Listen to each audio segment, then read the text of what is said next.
कैसे हो? चलो, आज का टॉपिक क्या है? विभाज्यता से, वो भी 3 का विभाज्यता। 3 के विभाज्यता को सीखेंगे। आज क्या सीखने वाले हैं? 3 का विभाज्यता। तो 3 के विभाज्यता का नियम क्या होता है? 3 के विभाज्यता का नियम अंकों का योग। किसका योग? अंकों का योग जो है वह कितनी होनी चाहिए? 3 से विभाज्य होनी चाहिए।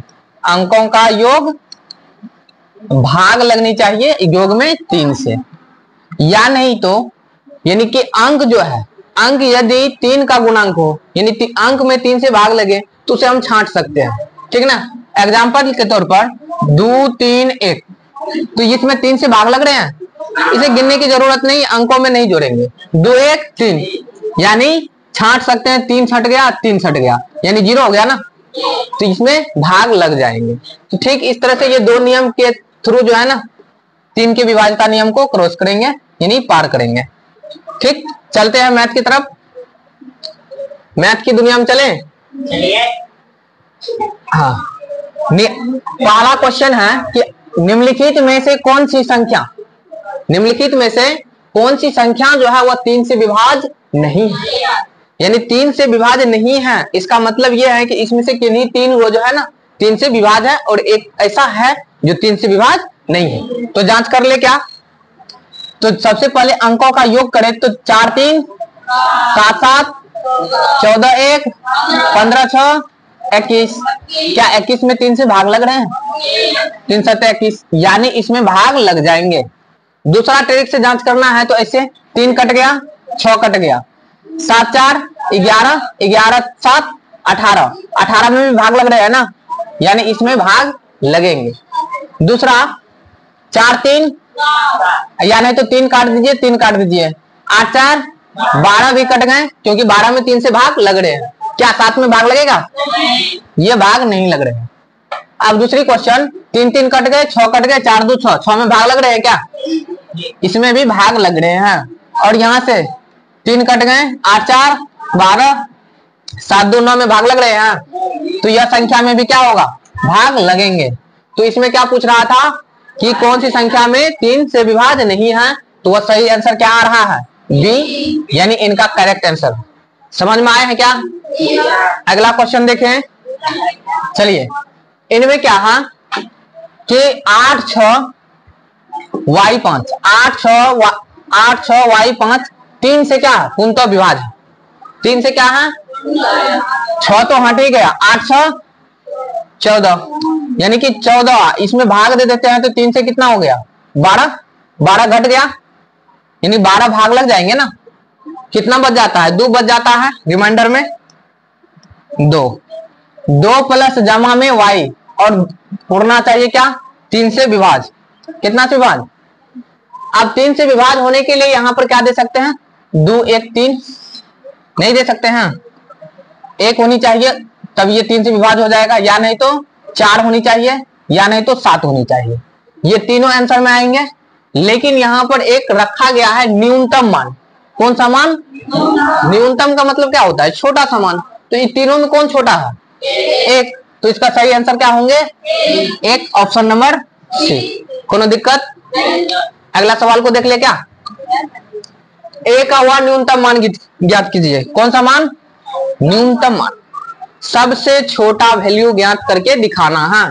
किसका? ए का, जिसके लिए संख्या 6 3 8 ए 3 4 3 5 कितना से विभाज्य है?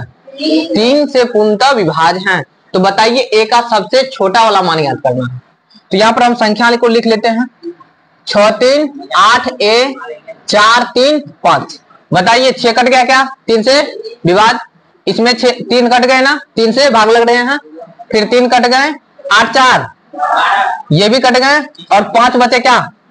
5 में 3 से भाग देते हैं तो शेषफल 2, यानी कि 2 जमा में ए। अब कितना लगना चाहिए?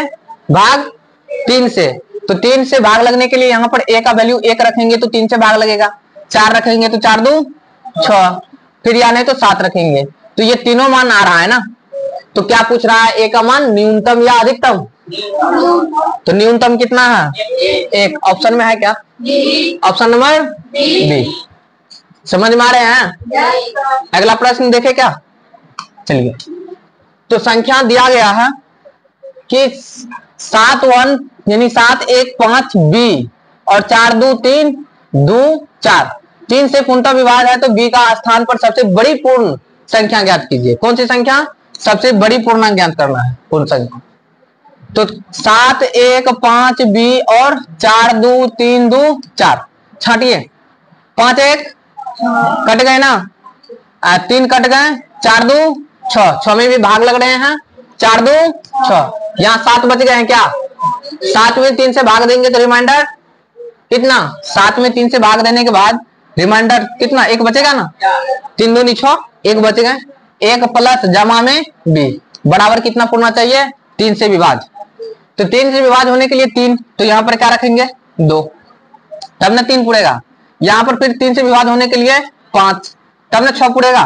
5 1 6, फिर क्या रख सकते हैं? 8 रख सकते हैं। 8 1 और कुछ रख सकते हैं क्या? अब कुछ भी रखेंगे तो 2 डिजिट में आ जाएगा।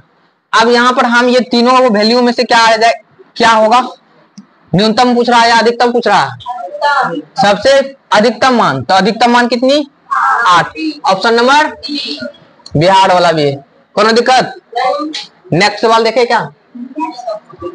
अगला प्रश्न है कि 2 7 6 x 1 2 7 6 x और 1 कितना से विभाज्य है? 3 से विभाज्य है। तो x के संभावित मानों का योग ज्ञात करना है। योग मतलब जोड़। तो पहले तो ये देख लेना होगा कि x के स्थान पर कौन कौन आ सकता है। 6 कट गए क्या, और 7 2 9 जमा में कट गए ना, 9 में भी 3 से भाग लग रहे हैं, बच गए क्या? 1 प्लस में x। अब विभाज्य होने के लिए यहाँ पर क्या रख सकते हैं? 2, तब बनेगा 2 1 3, फिर रख सकते हैं 5 5 1 6, यानी कि फिर यहाँ पर क्या रख सकते हैं? 8 रख सकते हैं। 8 1 यानी इस समय ये विभाज्य होने के लिए 6 3 9 चाहिए, तो यहाँ पर x का वैल्यू क्या आ रहा है? 2 5 और 8, इन सभी का क्या निकालना है? योग निकालना है। तो 5 2 7 8 15, ऑप्शन में है ऑप्शन नंबर डी। कोनो दिक्कत नहीं ना? ठीक, आज की क्लास यहीं तक, मिलते हैं नेक्स्ट डे, तब तक के लिए बाय बाय।